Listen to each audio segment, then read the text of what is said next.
Comprar ou não comprar um imóvel? Eis a questão. Qual é a sua opinião? Esse, sem dúvida, é um dos maiores sonhos de consumo das pessoas há gerações. Só que não é uma decisão simples. Como toda decisão de compra, as emoções têm uma influência muito grande.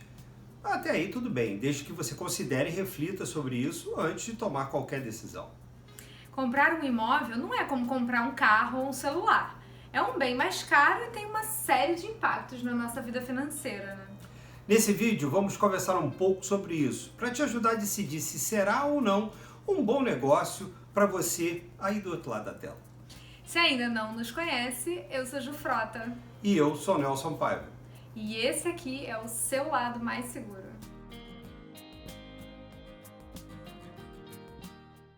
Comprar um imóvel é uma decisão importante. É um bem de alto valor e não é um passo que devemos dar sem um bom planejamento financeiro junto. Só que muitas vezes não é isso que ocorre. As pessoas compram sem analisar detalhadamente, direitinho e com frequência dão um passo maior que a perna. Essa é uma decisão que faz parte da nossa vida e ela pode impactar as nossas contas por anos a fio. Nossa intenção aqui não é determinar um certo e um errado para a sua vida. O objetivo é apenas te ajudar a racionalizar um pouquinho o emocional, para que você tome decisões financeiras mais conscientes. Então vamos lá. A primeira coisa que temos que considerar é a origem desse desejo ou sonho. Ou seja, precisamos investigar um pouquinho o nosso DNA financeiro para tentar entender se essa é realmente uma vontade nossa ou apenas um conceito que estamos reproduzindo por influência da nossa família.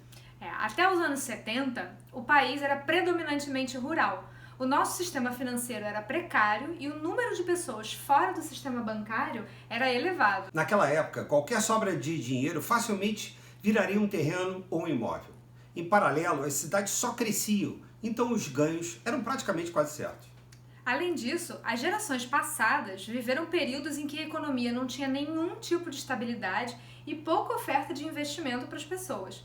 E para completar a memória traumática dos nossos pais e avós, teve o confisco das poupanças no início dos anos 90. Não precisa nem ser pai e avô, né? Mas tudo bem. Ou seja, é natural que para eles tijolo e terreno sejam coisas concretas. Em tese, ninguém tira de você. Além disso, como na época deles as cidades estavam em franca expansão, os imóveis realmente valorizavam muito. Isso criou e coloca o imóvel como um símbolo aspiracional na população como um todo.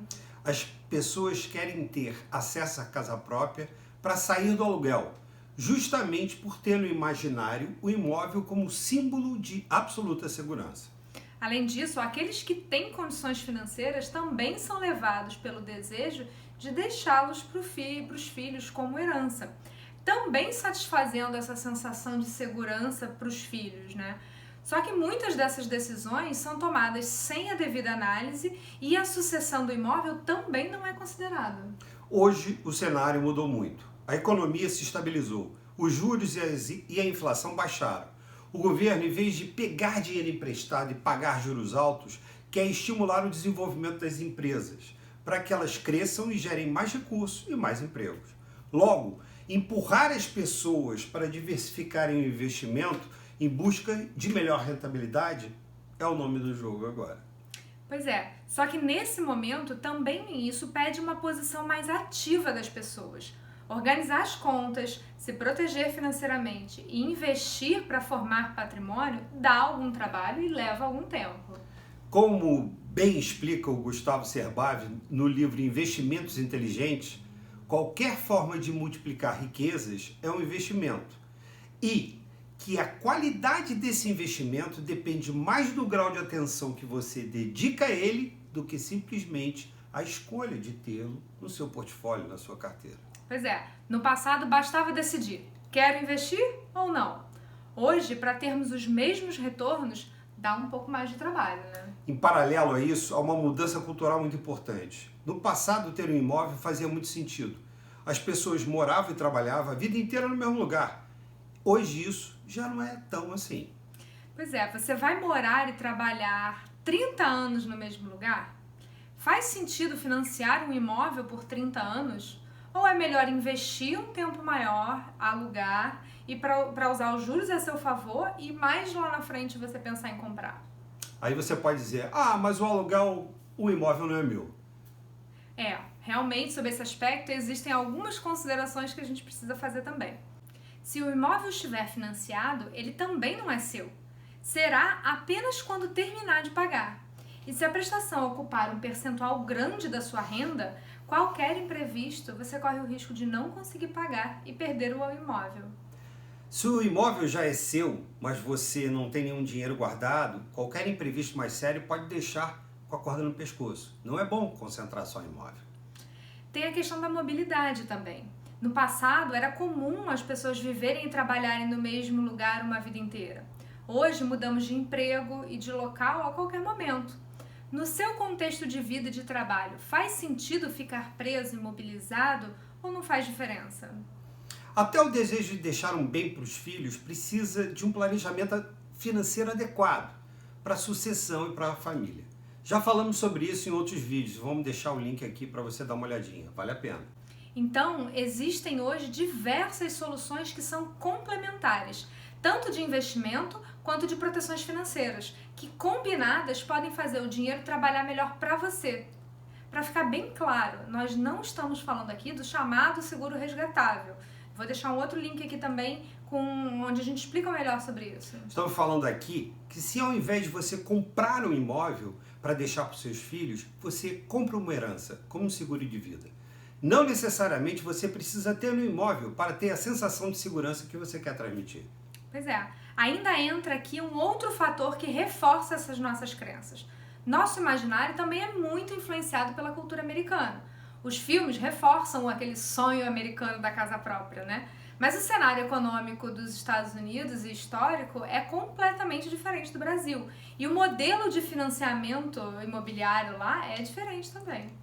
Além disso, com o fenômeno do aumento da expectativa de vida, já se percebe nos Estados Unidos e Europa um movimento de venda de imóveis para gerar receita para viver. As pessoas estão vivendo mais do que tinham se preparado financeiramente para isso. O que acende uma luz para a possibilidade desse fenômeno também acontecer aqui no Brasil no futuro. Bem, o nosso objetivo aqui, como falamos, não é de forma alguma falar para você não investir em imóvel. Muito pelo contrário. Nossa ideia é provocar algumas reflexões para que essa decisão seja planejada e não apenas uma aquisição movida pela repetição de conceitos que faziam total sentido no passado. Hoje continuam fazendo em alguns casos, em outros não. E o mais interessante de tudo é que esse sentido também pode mudar ao longo da vida. Eu, por exemplo, já quis muito ter um imóvel. Eu trabalhei como assessora de imprensa de empresas do mercado imobiliário também, na época do boom, até 2013 mais ou menos, mas na época eu fazia conta e via que ia ficar muito justo, e ainda bem que eu não entrei nessa. Eu também já achei que fosse morar o resto da minha vida no imóvel que eu tinha. Antes de criar a Lado, eu vendi o que eu tinha e comprei outro. Ano passado também herdei do meu pai o apartamento e uma casinha que ele tinha em Teresópolis. Hoje eu ando estudando alguns cenários para reformular essa posição tão imobilizada, no meu caso. E lá na frente a gente também pode mudar de ideia, né? Com certeza. Eu sempre brinco com isso porque eu gosto de mudança. Então, eu lembro que eu via minha avó, quando eu era criança, que morou 35 anos na mesma casa. E eu fico pensando assim, gente, daqui a 35 anos, o que eu vou querer fazer da vida? Eu não sei. Eu só sei de uma coisa, que a gente busca para nossa vida é se organizar financeiramente para ter sempre tranquilidade financeira para a gente poder fazer as escolhas que a gente quiser. E é isso que a gente tenta te inspirar a fazer também. Independente de qualquer desejo seu, o dinheiro sempre será um dos recursos necessários para que você tenha qualidade de vida. Então, as decisões precisam ser tomadas no dia a dia para que você tenha liberdade de escolher. Faz sentido para você? Como é essa questão de imóvel aí na sua casa e com a sua família? Como é essa herança também? Conta pra gente aqui nos comentários. E se você se interessa por planejamento financeiro mais seguro, se inscreve logo aqui no canal e fica ao nosso lado também lá no Instagram, tá? Nós vamos ficando por aqui. Meu nome é Nelson Paiva. E eu sou Ju Frota. E esse aqui é o seu lado mais seguro. Um beijo! Abraço, até a próxima. Até!